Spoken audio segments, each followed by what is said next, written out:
الحمد لله نحمده ونستعينه ونستغفره ونؤمن به ونتوكل عليه ونعوذ بالله من شرور أنفسنا ومن سيئات أعمالنا من يهده الله فلا مضل له ومن يضلله فلا هادي له وأشهد أن لا إله إلا الله وحده لا شريك له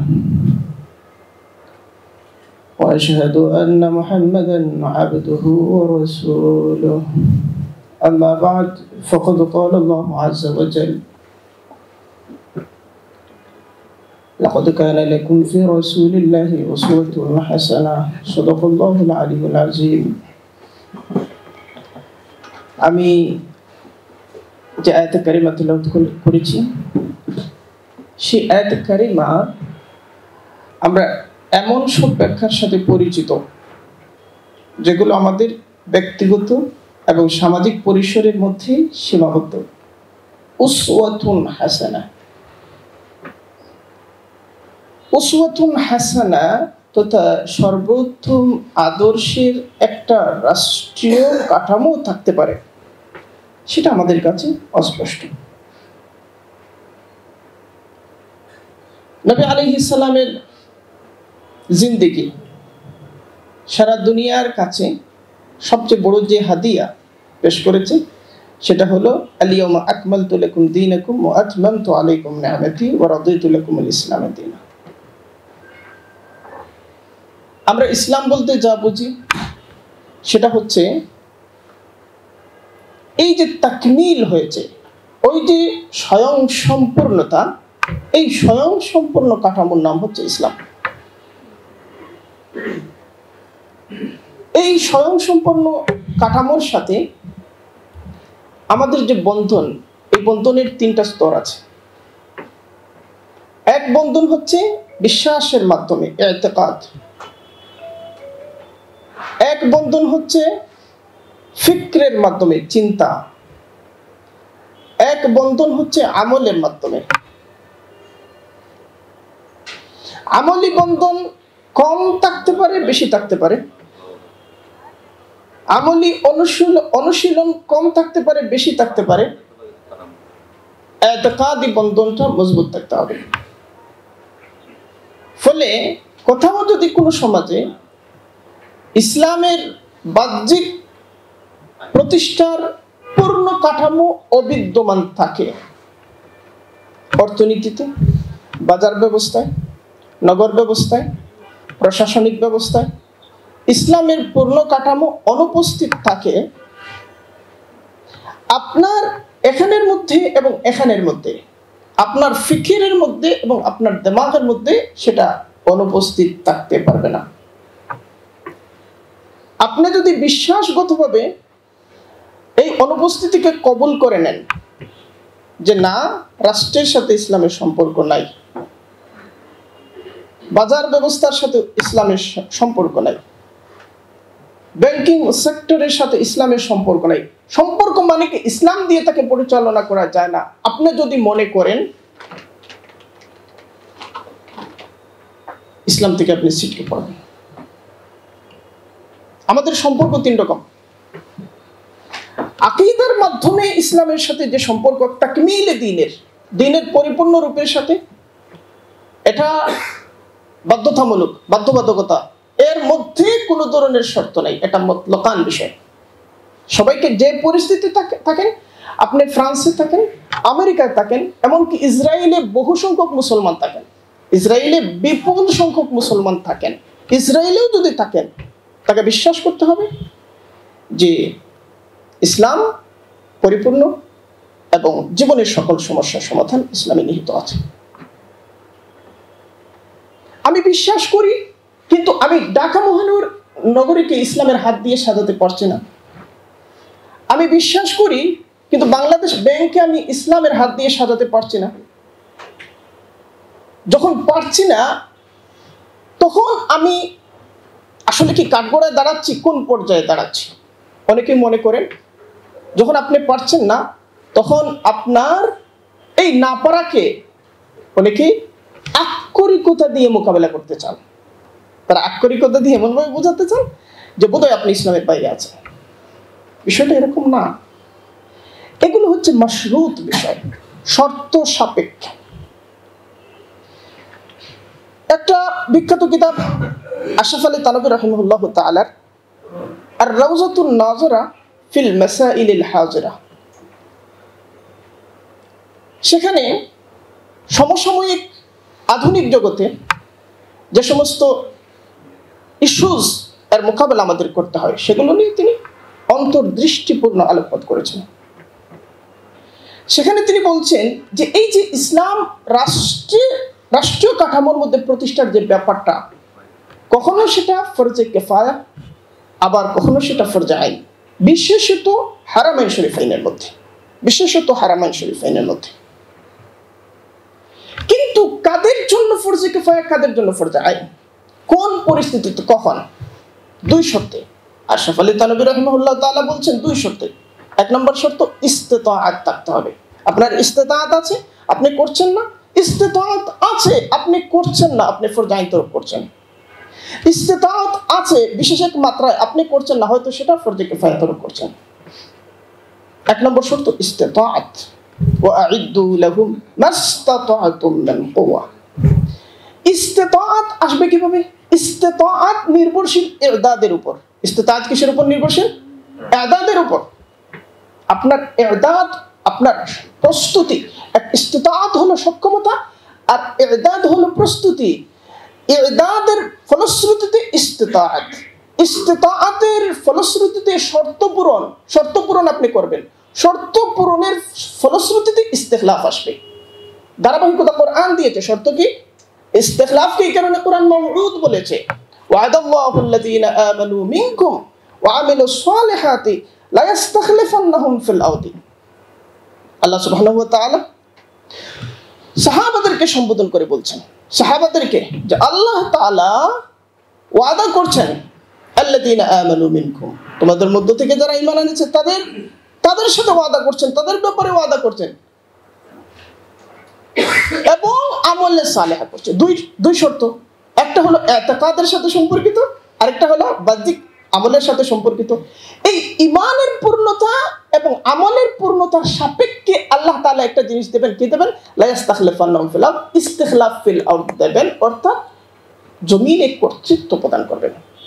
এটা হলো এই আয়াতের এক অংশ। দ্বিতীয় অংশ হলো আল্লাহ তাআলা বলছেন, কামাস্তাখলাফাল্লাযীনা মিন ক্বাবলিহিম, পূর্ববর্তী যারা যত নবীরা ইস্তিখলাফ লাভ করেছিলেন, প্রত্যেককে এভাবেই, এই প্রক্রিয়াতেই আল্লাহ তাআলা ইস্তিখলাফ দিয়েছেন। ফলে হযরত দাউদের ইস্তিখলাফ ওই প্রক্রিয়ায় হয়েছে, হযরত সুলাইমান আলাইহিস সালামের ইস্তিখলাফ ওই প্রক্রিয়ায় হয়েছে, হযরত মূসা আলাইহিস সালামের ইস্তিখলাফ ওই প্রক্রিয়ায় হয়েছে। যত আম্বিয়া আলাইহিমুস সালাম ইস্তিখলাফ লাভ করেছেন, প্রত্যেকেই এই প্রক্রিয়ায় ইস্তিখলাফ পেয়েছেন। দলিল কি? কামাস্তাখলাফাল্লাযীনা মিন ক্বাবলিহিম।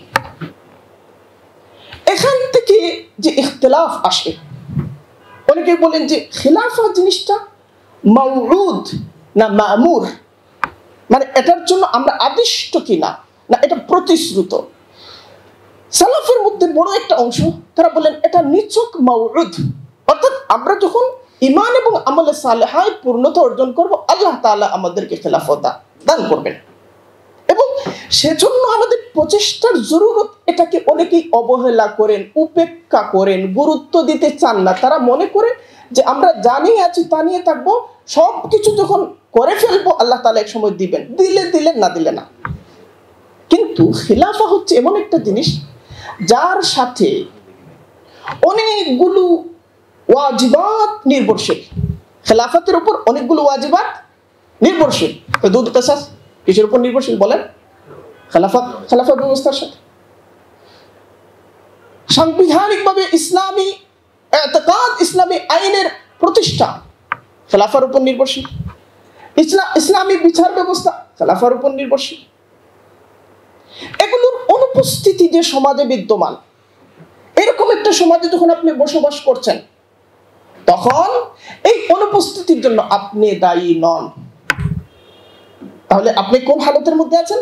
হালতে মজবুরির মধ্যে আছেন। আপনি মজবুরে মাহাজ।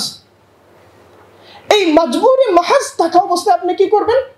ওই সিলসিলায় আগাবেন। প্রথমে এদাদের মাধ্যমে কি করবেন? ইস্তিতাআত অর্জন করবেন। ইস্তিতাআতের মাধ্যমে কি করবেন? শর্ত পূরণ করবেন। শর্ত পূরণের ফলশ্রুতিতে আল্লাহ সুবহানাহু ওয়া তাআলা আপনাকে ইস্তিগফার দেবেন।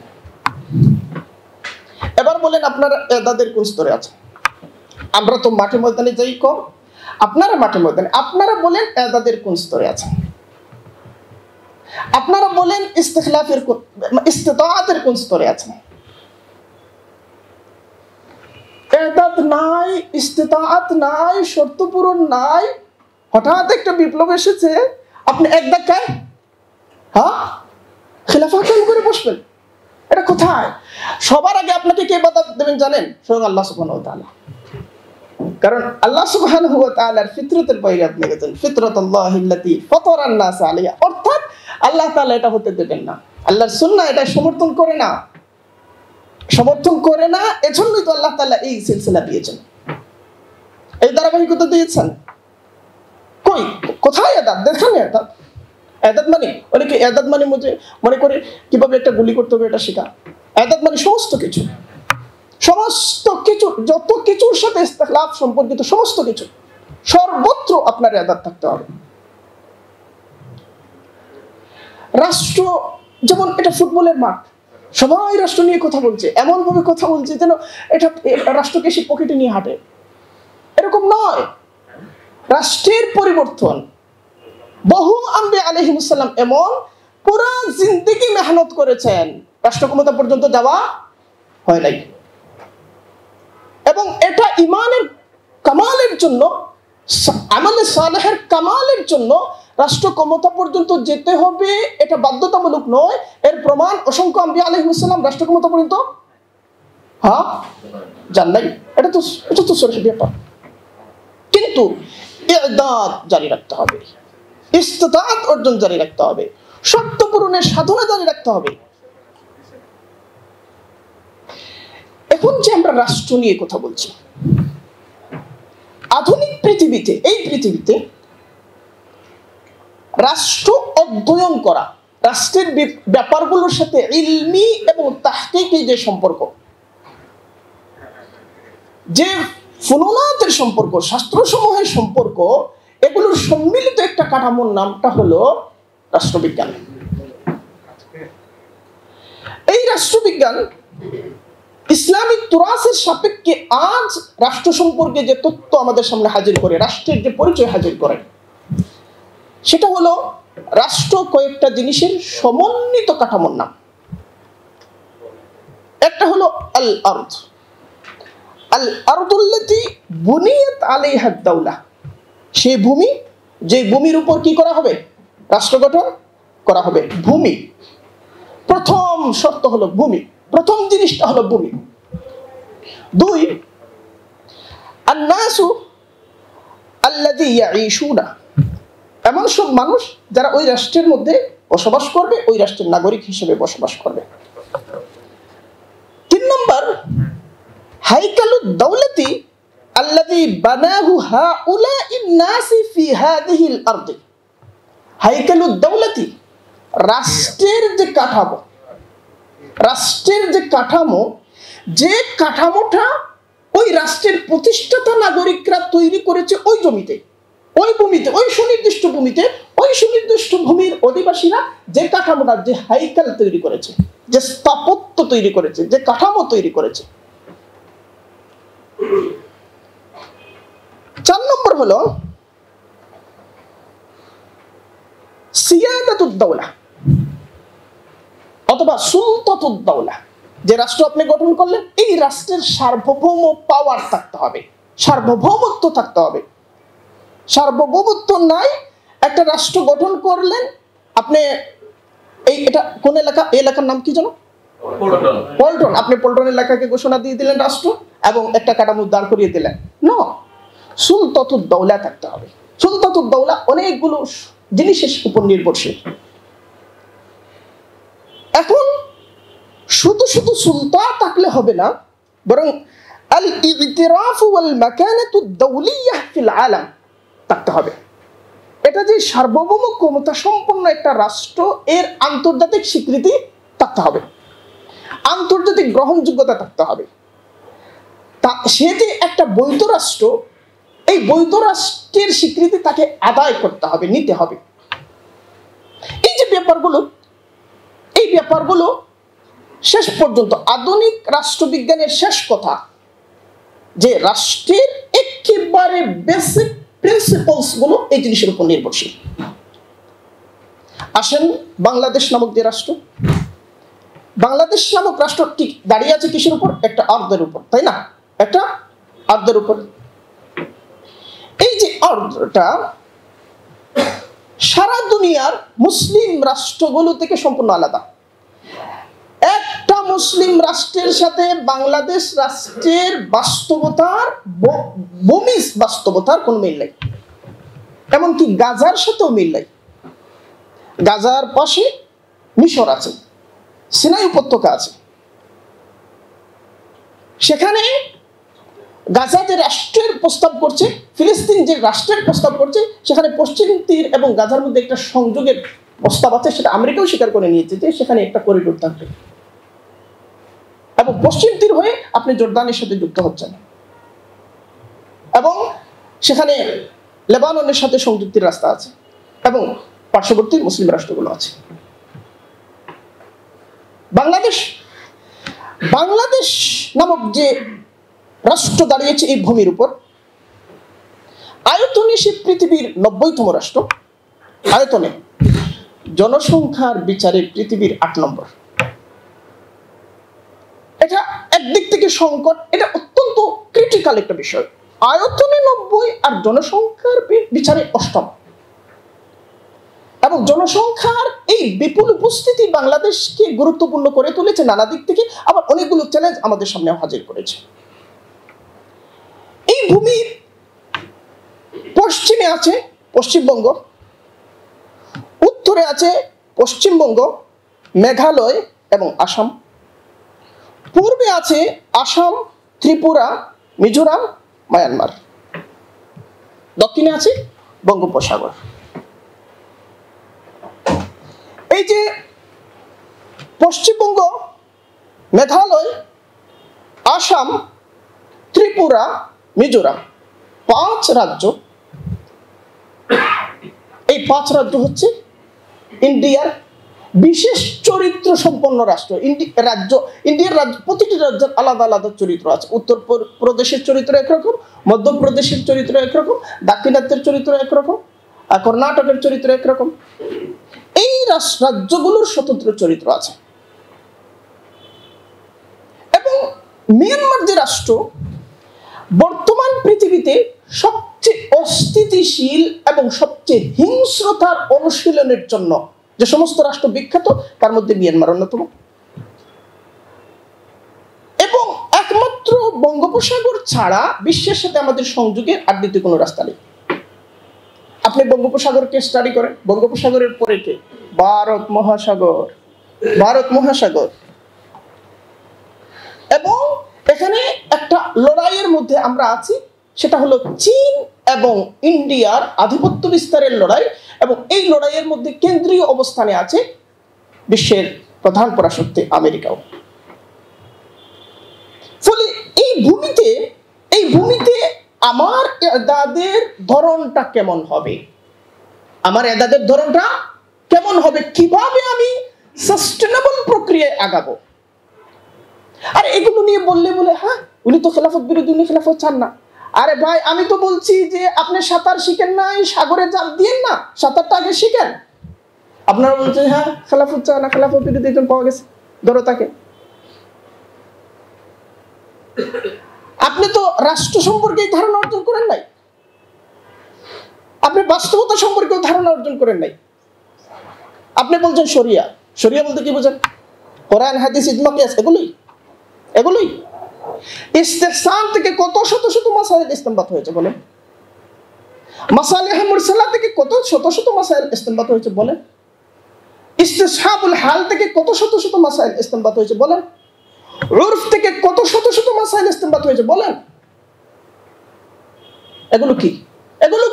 এগুলো পরিস্থিতি, বাস্তবতা, বিবেচনা, সমস্ত কিছুকে বিবেচনা করে উসুল প্রণয়ন করা হয়েছে।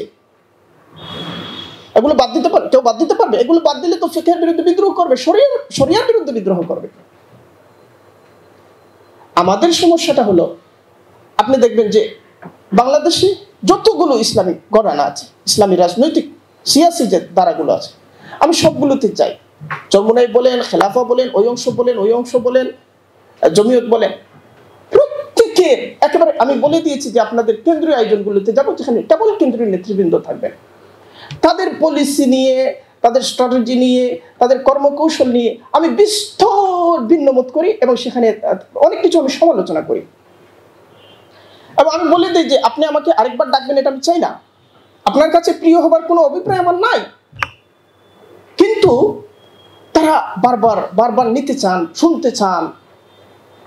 কিন্তু এমন যদি অবস্থা হয় যে কারো সম্পর্কে বলছি, সে নিজেকে ইসলাম ধরে নিয়ে, বুঝলেন না, নিজেকে ইসলাম ধরে নিয়ে ওই বলার কারণে আপনাকে ইসলাম থেকে, ওই যে আমরা ডিল চুরি না, পুকুরে ফেলে দেই, আপনাকে ইসলাম মানে আপনাকে ইসলাম থেকে বুড়িগঙ্গাতে ফেলে দিচ্ছে।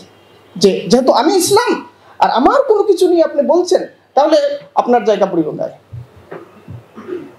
তাহলে যখন ব্যাপারটা এরকম হয়, এরকম যখন হয়, তখন আমরা যে সমস্ত জায়গায় সংস্কারের ব্যাপারে উদ্বিগ্ন থাকি, আমাদের উদ্বেগের তালিকায় যারা এই প্রবণতার মধ্যে আছেন তাদেরকে আমরা উপরের দিকে নিয়ে যাই, যে এদের নিয়ে আমাদের আরো কাজ করতে হবে।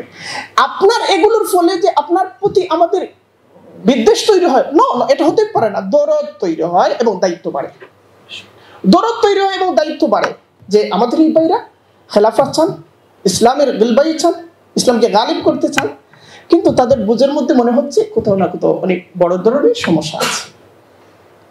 আপনারা গালি দিয়ে যে বন্ধ করতে পারবেন না, যত বেশি গালি দেবেন, আপনাদের গালি এবং প্রশংসা কোনোটাই, প্রশংসা আমাদেরকে আহ্লাদিত করে না, গালিও আমাদেরকে বিচলিত করে না। দায়িত্ব পালন করে যাব, এটা হচ্ছে আদ-দীন ওয়ান নাসিহা। এবং আমরা চাই যে বিভেদের যে জায়গাগুলো, এগুলো কমান। কিভাবে কমানো যায়? কেউ যখন নিজেকে দিন ধরে নিয়ে, নিজেকে দিনের মেয়ার ধরে নিয়ে নিজের পছন্দ অপছন্দের যে কোন মতামতের সাথে মিথস্ক্রিয়া করেন, এঙ্গেজমেন্ট করেন, তখন এটা সমস্যা। মনে করতে হবে যে দিন অনুশীলনের জন্য অনেকগুলো দ্বারা আছে। আমরাও একটা মাকতাবাতুল ফিকর, না আমরাও একটা মাকতাবাতুল ফিকর। আমাদের মধ্যেও সীমাবদ্ধতা থাকতে পারে, সমস্যা থাকতে পারে। হতে পারে যে আমাদের এই মাকতাবাতুল ফিকর থেকে একটু দূরে বা অনেক একটু দূরে। তো আপনি বৃহত্তর ক্ষেত্রে রাষ্ট্রীয় পর্যায়ে কিছু করতে চান, তাহলে যে দূরে থাকে তো কাছে আনার চেষ্টা করতে হবে। একই আদর্শ চায়, তাকে তো কাছে আনার চেষ্টা করবেন। আপনি রাষ্ট্র চালাবেন কিভাবে? রাষ্ট্র পর্যন্ত যাবেন কিভাবে? রাষ্ট্র পর্যন্ত যেতে হলে গোটা নেশনকে আপনি নিতে হবে, সবাইকে নিতে হবে। মাসাইলে ইখতিলাফ, যে ইখতিলাফটা সালাফের মধ্যে চলে আসছে, সেটা নিয়ে বললে আপনি ছুড়ে দিচ্ছেন, আপনি পারবেন কিভাবে? ফলে আপনার অনেক জায়গায় কাজ করতে হবে। প্রথমত নজরিয়ার মধ্যে কাজ করতে হবে, ইলমিয়তের মধ্যে কাজ করতে হবে, আখলাকিয়তের মধ্যে কাজ করতে হবে। আমি অত্যন্ত বিনয়ের সাথে এগুলো বলছি, এবং এই কাজ আপনাকে করতে হবে তা বলছি না কেবল, আমাকেও করতে হবে, আমাদের সবাইকে করতে হবে। আমরা সবাই তাখাল্লুফের মধ্যে আছি। আমাদের দুই আহ্বান, একটা হচ্ছে হয় তাখাল্লুফ, নয় তাকাদ্দুম। আমরা তাখাল্লুফের মধ্যে আছি। প্রত্যেকেই নানা সমস্যায় জর্জরিত, নানা দুর্বলতায় আক্রান্ত। আমাদেরকে সম্মিলিত চেষ্টার মাধ্যমে এগিয়ে যেতে হবে। আচ্ছা, এখন আমরা এটা ভয় দেখাচ্ছি না যে ভারতের পেটের ভিতরে আছি, ফলে আমরা কাজ করব না, এটা নয়। এই জায়গায়, এই অবস্থায় আমরা কিভাবে কাজ করব, এর নির্দেশনাটা শরিয়ার মধ্যেই আছে, আমরা যে মাসাইলগুলো পাই, বলেন তো কিভাবে মাসাইলগুলো আসে? ফুকাহায়ে কেরাম নুসুস থেকে ইল্লাত বের করেন। ইল্লাত থেকে, ইল্লাত হচ্ছে কার্যকারণ, এই কার্যকারণের আলোকে তারা মাসাইল ইস্তেমবাদ করেন, এবং মাসাইলগুলো জামানার পরিবর্তনের প্রেক্ষাপটে পরিবর্তিত হয়েছে, মাকানের পরিবর্তনের প্রেক্ষাপটে মাসাইলগুলো পরিবর্তিত হয়েছে, আহওয়ালের পরিবর্তনের প্রেক্ষাপটে মাসাইলগুলো পরিবর্তন হয়েছে। ফলে আমি মনে করি আমাদের উলামার মধ্যে এক ধরনের জুমুদ আছে। আমরা মনে করি যে না, ইজতিহাদ নাম শুনলেই আমরা মনে করি কি না কি হয়ে যাবে। ইজতিহাদ দরকার, সেটা কিভাবে? আমরা এককভাবে এরকমভাবে মুস্তাহিদ হওয়ার সামর্থ্য আমাদের হয়তো নাই, কিন্তু আলমে ইসলামের মধ্যে আল্লাহ সুবহানাহু ওয়া তাআলা কখনো এমন হালত করবেন না যে সারা আলমে ইসলামীর শ্রেষ্ঠ নেতাগুলোকে একত্র করে একটা মুস্তাহিদ পরিষদ গঠন করা যাচ্ছে না, এটা তো হতে পারে না। তাহলে দিন চলবে কিভাবে? এই জাতীয় মাসাইলগুলোতে ইজতিহাদ দরকার। ইজতিহাদের ক্ষেত্রে মনে রাখতে হবে ইজতিহাদ নানা রকম হয়। আপনি এক ইজতিহাদের অনুসরণ করছেন, ফলে আরেক ইজতিহাদকে আপনি আক্রমণ করবেন, বদআখলাকি করবেন, কিংবা তাকে দিনের বাইরে ছুড়ে দেবেন, তাহলে এই যে কাজটা, এই কাজটা উসুলহীনতা, এগুলো সমস্যা। আচ্ছা দেখো, এখন আমরা সেই আর্দ নিয়ে কথা বলছি। আর্দ নিয়ে আমি প্রতিটি পয়েন্ট নিয়ে দু চার কথা বলার চেষ্টা করব। এখন একটা মাত্র দৃষ্টান্ত আপনাদেরকে দিই যে বাংলা মানে বহু প্রকৃতিগত কারণে বাংলাদেশ কিরকম বড় ধরনের বিপর্যয়, বড় ধরনের হুমকির সম্মুখীন আছে। বাংলাদেশের যে নদীগুলো আছে, বাংলাদেশ নামক যে পাললিক ভূমি, এই ভূমিটা গঠন হয়েছে নদীর মাধ্যমে। নদী বিধৌত ভূমি হচ্ছে বাংলাদেশ। এখানে যে নদীর সংখ্যা, অনেকে বলছেন 203টা নদী। এই 203 নদীর মধ্যে যৌথ নদী অর্থাৎ আন্তঃসীমান্ত নদী, যে নদীটা দুই রাষ্ট্রের সীমান্ত ক্রস করেছে, এরকম নদী হচ্ছে 57টা। এই 57 নদীর মধ্যে 54টা নদী ইন্ডিয়া থেকে এসেছে। 54টা নদী ইন্ডিয়া থেকে এসেছে। এখন বাংলাদেশ ভারত যৌথ নদী কমিশন আছে, সেটা মেবি 1973 সালে গঠিত হয়েছিল। যৌথ নদী কমিশন বলছে যে ইন্ডিয়া থেকে বাংলাদেশে আসা নদী মাত্র 54টা। সম্পূর্ণ ভুল তথ্য তারা দিচ্ছেন। স্বাধীন অনুসন্ধানে দেখা গেছে ইন্ডিয়া থেকে বাংলাদেশে এসেছে, কিংবা কিছু কিছু নদী আছে বাংলাদেশ থেকে ইন্ডিয়া গিয়েছে। অর্থাৎ যৌথ যে নদী, এই নদীর সংখ্যা হচ্ছে 103টা। 103টা যৌথ নদী আছে, আন্তঃসীমান্ত নদী আছে। এখন যে নদীগুলো থেকে পানি আসছে, ধরেন আমরা সিলেটে দেখলাম যে 1 বছরের ভিতরে 2 বার মানুষ ঘুম থেকে উঠে দেখেছে গড়বাড়ি পানির তলে। এটা একটা মেজর প্রবলেম। এই যে ফেনীতে যা হলো, নোয়াখালীতে যা হলো, আমি কয়েকদিন আগে লক্ষ্মীপুরে গেলাম, দেখলাম যে পানি নামছে না। কেন নামছে না? এই মানে নামতে পারছে না পানি। আমাদের অবকাঠামো, আমরা যে সমস্ত উন্নয়ন করেছি সেগুলোর কারণে পারছে না। এখানে নানা সমস্যা আছে, আরো নানা সমস্যা আছে নদীর সাথে সম্পর্কিত। এখন আগামী 50 বছরে বাংলাদেশ ঠিকবে কি না, আগামী 50 বছর পরে, এটা নির্ভর করছে আমরা আমাদের নদীর সমস্যার সমাধান করতে পারবো কিনা। সারা পৃথিবীর পরিবেশ বিজ্ঞানীরা, রাষ্ট্রবিজ্ঞানীরা একমত, বেশিরভাগ তারা একমত যে পৃথিবীতে যদি মহাযুদ্ধ হয় তাহলে সেটা পানি নিয়ে হবে।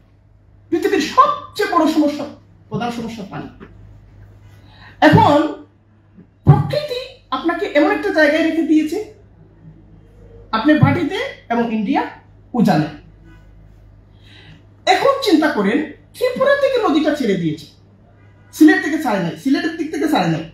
একই সময়ে সোরমা কুশিয়ারা ছেড়ে দিল, একই সময়ে তিস্তাও ছেড়ে দিল, একই সময়ে ব্রহ্মপুত্র ছেড়ে দিল, হ্যাঁ, একই সময়ে যমুনাও ছেড়ে দিল।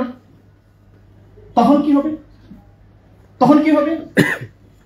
তখন প্রত্যেকের, আমি ত্রাণ নিয়ে যাচ্ছি, আমার ঘরেও তো তখন বুক সমান পানি কিংবা গলা সমান পানি, নাকি? আমি কে কার দিকে তাকাবে? এমত অবস্থায় আপনি বাংলাদেশে এই যে নতুন বিপ্লব হলো, এই সরকারের মেজর দায়িত্বের মধ্যে একটা হলো যে নদী সমস্যার সমাধান আমরা কিভাবে করব, পানি বন্টন সমস্যার সমাধান আমরা কিভাবে করব। এবং সেটা নির্ভর করবে কিসের উপর জানেন? সেটা নির্ভর করবে সুলতানের উপর, বাংলাদেশের সার্বভৌম কর্তৃত্বের উপর। আর এই কর্তৃত্বের ইতিরাফ এবং মাকানা আন্তর্জাতিক পরিসরে কিভাবে আছে, অর্থাৎ আন্তর্জাতিক শক্তিসমূহ প্রয়োগ করে, আইনসমূহ প্রয়োগ করে কিভাবে ভারত রাষ্ট্রকে বাংলাদেশ সরকার বাধ্য করবে ন্যায্য হিসাব প্রাপ্তির ক্ষেত্রে। এবং এই যে বাংলাদেশের তাসাল্লুক এবং বাংলাদেশের এই যে কুওয়া, এই কুওয়াটা সে কিভাবে সর্বোত্তম প্রক্রিয়া নিশ্চিত করবে, এটা কৌশলের সাথে সম্পর্কিত। এই কৌশল আপনাদের হাতে আছে। আপনারা নদী অধ্যয়ন করেছেন কজন বলেন তো? যারা ইসলামী রাজনীতি করে তাদেরকে আমি সবিনয়। আর একটা আমি ইসলামিক দল, শীর্ষস্থানের একটা ইসলামী দল, আমি অত্যন্ত যিনি ভূতত্ত্ব বিশেষজ্ঞ। এইভাবে তো হবে না। এই তাসাল্লুত যে হবে, তাসাল্লুতের ব্যাখ্যা করেছেন ইবনে তাইমিয়া রাহিমাহুল্লাহ তাআলা তিন জিনিস দিয়ে। একটা হলো আল ইলম, দুই নম্বর হলো আল মিজান, তিন নম্বর হলো আল হাদিদ।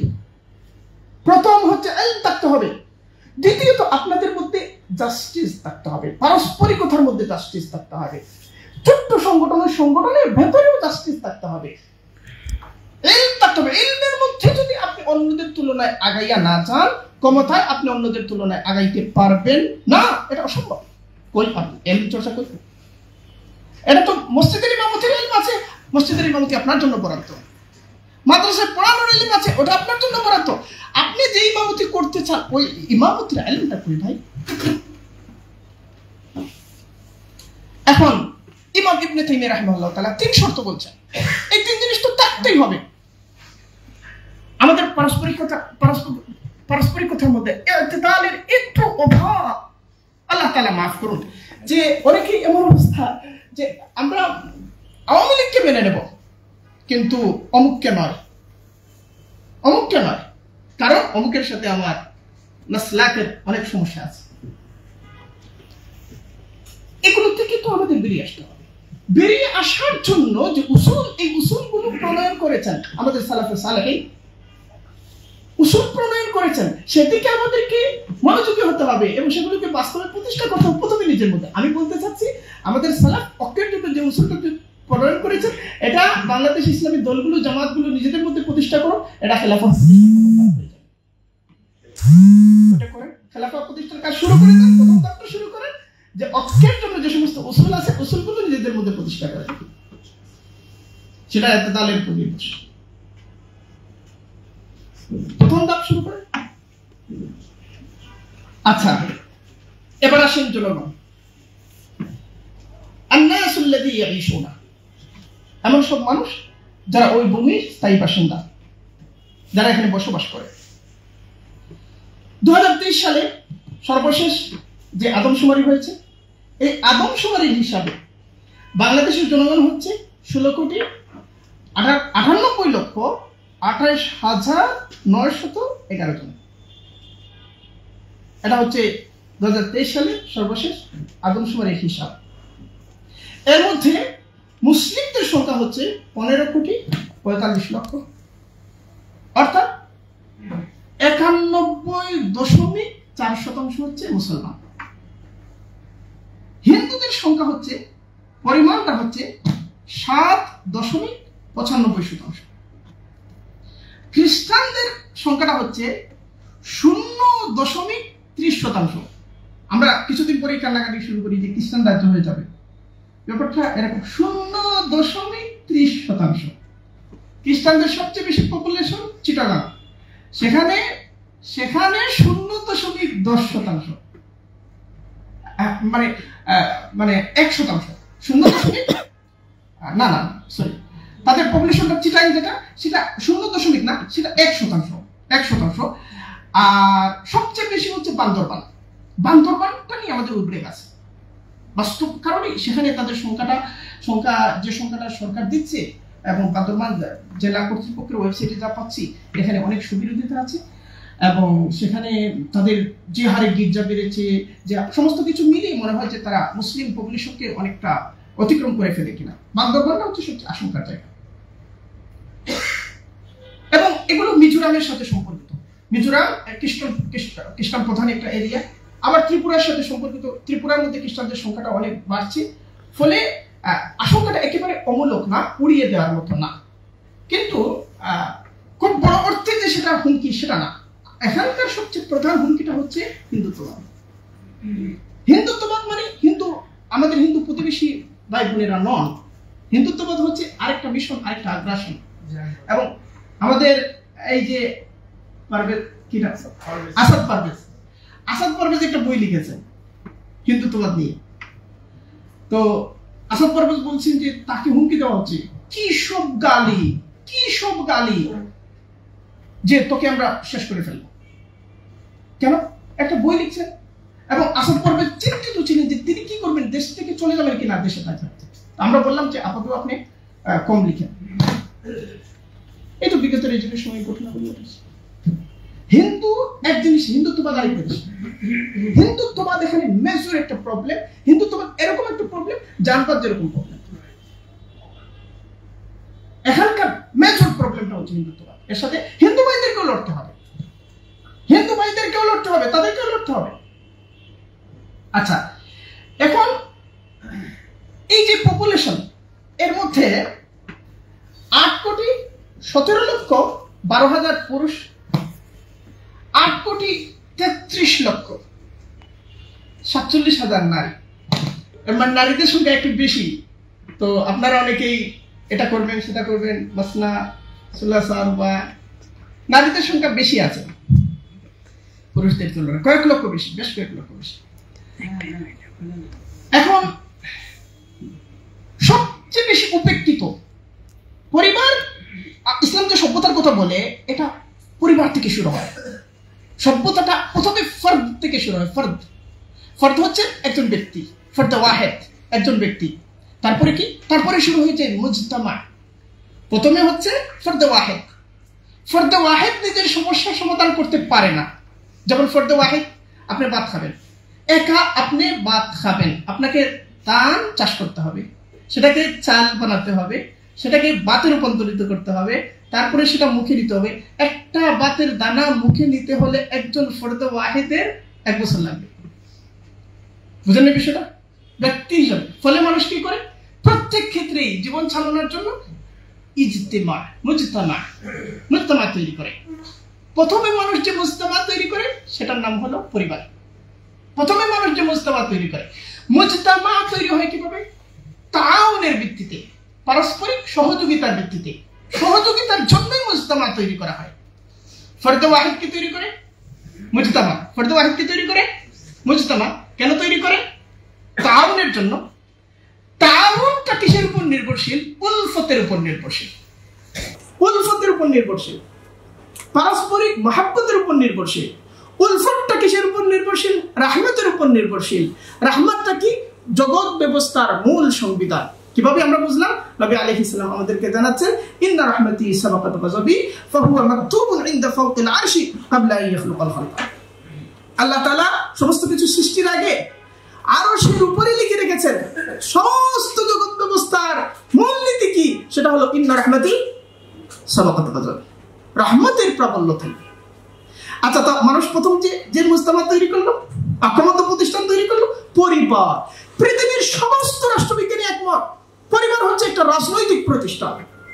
সমস্ত রাষ্ট্রবিজ্ঞানী একমত, পরিবার হচ্ছে একটা রাজনৈতিক প্রতিষ্ঠান। এরপরে মানুষ কি করে? মুজতামাউল ওয়াসিত তৈরি করে। মুজতামাউল ওয়াসিত হলো কি? গ্রাম, শহর, এগুলো তারা তৈরি করে। এটা পরিবার সমূহের সমন্বিত রূপ। পরিবার সমূহের গ্রাম, শহর, সমাজ। তারপরে মানুষ মুজতামাউল কবির তৈরি করে। মুজতামাউল কবির 2 প্রকার। একটা হলো রাষ্ট্র, সেটা হলো নাকিস মুজতামাউল কবির, আর আরেকটা হলো বিশ্ব রাষ্ট্র, সেটা হলো কামিল মুজতামাউল কবির। এক ভাই বলেছেন যে বাংলাদেশকে রাষ্ট্র হিসেবে ইসলামী রাষ্ট্র দর্শন স্বীকার করে কিনা। আমরা এমন সব কথাবার্তা বলি। কেন বলি? কারণ আমাদের সিলেবাসের মধ্যে রাষ্ট্রবিজ্ঞান নাই। আমরা মানে পুরো ধারণাগুলোর উপর নির্ভর করে কথা বলি। এটারও জায়গা আছে। আবার এইটা কামিল না। ইসলাম চায় মুজতামাউল কবির আল কামিল হবে কখন? যখন বৈশ্বিক রাষ্ট্র প্রতিষ্ঠা হবে।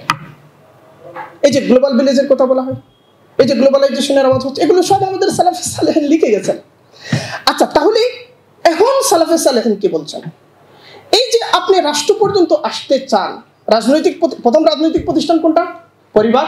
হ্যাঁ, আপনার ইবাদতটা শুরু হবে ফরদ থেকে, এবং তার দ্বিতীয় ধাপ হলো পরিবার গঠন, তার তৃতীয় ধাপ হলো সমাজের মধ্যে দিনকে গালিব করা, তার চতুর্থ ধাপ হলো সংস্কৃতির মধ্যে দিনকে গালিব করা, তার পরবর্তী ধাপ হলো ওসিফ প্রতিষ্ঠানসমূহের দিনকে গালিব করা, তার পরবর্তী ধাপ হলো মুজতামাউল কবির নাকিস রাষ্ট্রের মধ্যে দিনকে গালিব করা। কোথা থেকে শুরু করেছেন এবার বলেন? কোথা থেকে শুরু করেছেন এবার বলেন? কয়টা খানদানকে তৈরি করেছেন বলেন? কয়টা গ্রামকে তৈরি করেছেন বলেন?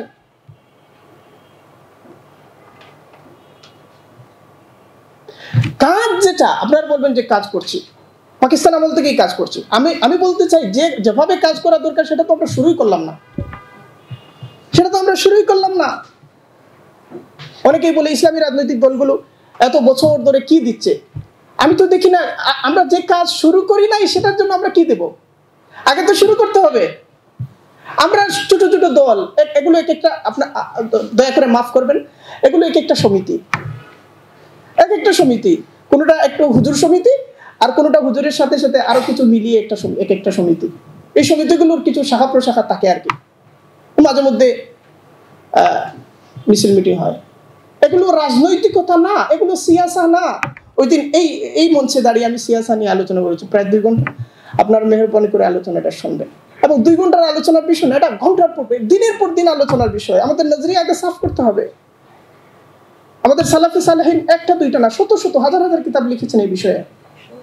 আচ্ছা, এখন এই যে জনগণ দেখেন, এই জনগণের চালক কারা? বাংলাদেশের যে জনগণ, এর মধ্যে চালক কারা? সময় শেষ হলে বলে দেবেন, কারণ এই আলোচনা যেহেতু শেষই হবে না, ফলে আগেই শেষ করে দেন। হ্যাঁ ঠিক আছে, তাহলে আচ্ছা ঠিক আছে। এখন এই যে বিশাল জনগোষ্ঠী বাংলাদেশের, এই জনগোষ্ঠীর মধ্যে গ্রামে থাকেন 11,31,10,00,000 মানুষ, এরা গ্রামে থাকেন। শহরে থাকেন 5,20,48,000 মানুষ, এরা শহরে থাকেন। এই শহরে থাকা মানুষের মধ্যে, এই শহরে থাকা 5 কোটি মানুষের মধ্যে, এই 5 কোটি মানুষকে চাকরি দিয়ে, সুযোগ সুবিধা দিয়ে, বাসার মধ্যে থাকতে দিয়ে পরিচালনা করে 1 কোটি মানুষ। ফলে বাংলাদেশের রাষ্ট্র ব্যবস্থা, সমাজ ব্যবস্থা, অর্থনীতি ব্যবস্থার সকল সুযোগ সুবিধা কেন্দ্রীভূত 1 কোটি মানুষের দিকে। আবার এই 1 কোটি মানুষ কিন্তু পুঁজিপতি না। এই 1 কোটি মানুষের মধ্যে প্রায় অর্ধেক 50 লক্ষ মানুষ হবে যারা পুঁজির সাথে প্রত্যক্ষভাবে জড়িত। আর এই 50 লক্ষের মধ্যে সর্বশেষে দেখা গেছে প্রায় 1.5 লক্ষ মানুষ যারা বড় ধরনের পুঁজির মালিক হয়ে গেছে। এখন যে উন্নতি হয়েছে, বাংলাদেশ উন্নতি হয়েছে না, ডেভেলপ হয়েছে, তো হয়েছে, নানা সূচকে পাওয়া যাচ্ছে। এই উন্নতিটা সবার উন্নতি হয় নাই। এই যে 1.5 লক্ষ মানুষ, এই যে 1.5 লক্ষ মানুষ, একজন 100 কোটি, 200 কোটি, 1000 কোটি, 10,000 কোটি, লক্ষ কোটি, তাই না? এগুলো বেরিয়ে আসছে। আপনি যত নিচের লেয়ারে যাবেন, শেষ পর্যন্ত এই যে 1.5 লক্ষ, এর বাইরে যাবে না। এখন এই যে ক্ষমতা চক্র, এই যে সামাজিক শ্রেণীবিন্যাস, এই সামাজিক শ্রেণী ড্রাইভিং এর মধ্যে বসে আছে যারা, সমাজ, রাষ্ট্র, সংস্কৃতি, অর্থনীতি, সমস্ত কিছু ড্রাইভিং এর মধ্যে যারা বসে আছে, এই ড্রাইভিং সিটটা তারা পেল কিভাবে? 50 বছরের ধারাবাহিকতার ফলে এই সিটটা তারা পাইছে না, 47 থেকে নিয়ে আজ পর্যন্ত ধারাবাহিকতার ফলে এই সিটে তারা বসেছে। এই যে ড্রাইভিং সিটে বসে থাকা শ্রেণী, এই শ্রেণীর মধ্যে দিন আছে শতকরা 5 ভাগ হবে কিনা আল্লাহ তাআলা জানেন। এই দিনটাও তার কাছে কামিল না, বরং দিন একটা সংস্কৃতি। ঈদের দিনে যাব, জুম্মার দিনে যাব, আর বিশেষ পরিস্থিতিতে মাথায় টুপি দেব, এরকম কেউ কেউ আছে তাবলীগ করে।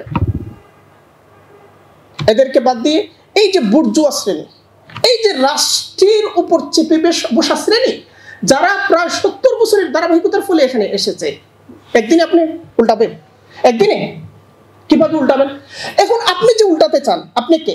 দেখেন, বাংলাদেশে 3,70,00,000 শিক্ষার্থী আছে। 3,70,00,000 শিক্ষার্থী। এদের মধ্যে কওমি মাদ্রাসার সংখ্যা বিগত সরকার সর্বশেষ আমাদেরকে যেটা জানিয়েছি 19,199। কওমি মাদ্রাসা যারা পড়ে তাদের সংখ্যা 15 লক্ষ। কওমি মাদ্রাসা যারা পড়ে তাদের সংখ্যা 15 লক্ষ। আর সরকারের গেজেট অনুযায়ী আলিয়া মাদ্রাসা যারা পড়ে তাদের সংখ্যা 45 লক্ষ।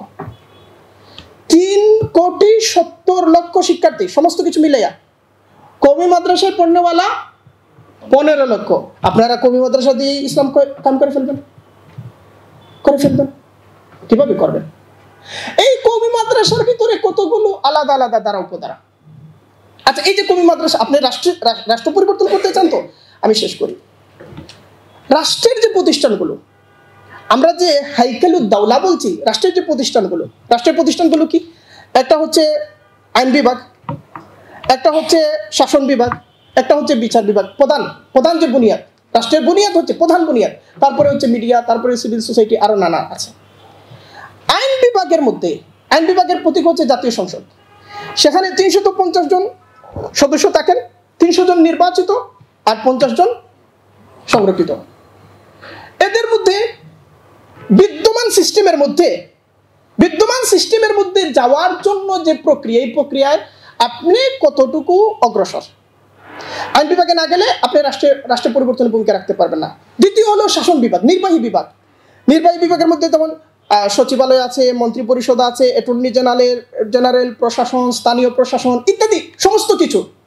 আপনারা যে কওমি মাদ্রাসা, আপনারা তো এটা আগে স্থির করে ফেলেছেন, আপনারা এই সমস্ত নাপাক জায়গায়, হ্যাঁ বলেন তো, আপনারা বলে এই সমস্ত নাপাক জায়গায় আপনারা যাবেন না, এই সমস্ত নাপাক জায়গায় আপনারা যাবেন না। আপনাদেরকে আল্লাহ সুবহানাহু ওয়া তাআলা অনেক পাক পবিত্র রেখেছেন, এই নাপাক জায়গাগুলিতে যাবেন না। মাশাআল্লাহ, খুব ভালো। ওনারা খুশি যে এই হুজুররা এইসব জায়গায় এসে কোনো ডিস্টার্ব করতেছে না। মাশাআল্লাহ, এই যে আন্দোলনটা হলো, এই যে কোটা বিপ্লবটা হলো, বিপ্লবটা কি নিয়ে হলো? কোটা ইস্যু নিয়ে, তাই না? কোটা ইস্যু কি? সমাজের সবচেয়ে পিছিয়ে পড়া অংশ, তাদেরকে রাষ্ট্রের মূলধারার সাথে একীভূত করার জন্য সংবিধান তাদেরকে কোটা ব্যবস্থা দিয়েছে। কোটার মাধ্যমে তারা চাকরি পাবে, সুযোগ সুবিধা পাবে, রাষ্ট্রীয় সুযোগ সুবিধা পাবে, রাষ্ট্রে তাদের উপস্থিতি বাড়বে, তাদের অধিকার সংহত হবে, সুরক্ষিত হবে, তারা সবার সাথে একীভূত হবে। এখন এই কোটার জন্য আন্দোলন করে এত পরিবর্তন, আপনি কি করেছেন? আপনি আগেই বলে রেখেছেন যে এই সিস্টেমের মধ্যেই আমি নাই, তাই তো? এই সিস্টেমের মধ্যে আপনি নাই, সন্তুষ্ট চিত্তে আপনি নাই, আবার বলতেছেন এই সিস্টেমের মালিকানা চান। কিভাবে এটা কিভাবে পসিবল? এই যে 14 লক্ষ দিয়ে আপনি বদলাই ফেলবেন, এই 14 লক্ষ কি প্রস্তুত? এই 14 লক্ষ কি আমাদের আধুনিক রাষ্ট্রীয় কাঠামোর সাথে পরিচিত? ফলে শুরু করতে হবে কোথা থেকে? শুরু করতে হবে কোথা থেকে? আবার বলছি, শুরু করতে হবে কোথা থেকে? শুরু থেকে। সেটা শুরু করেন, এটাই হচ্ছে আসল কাজ।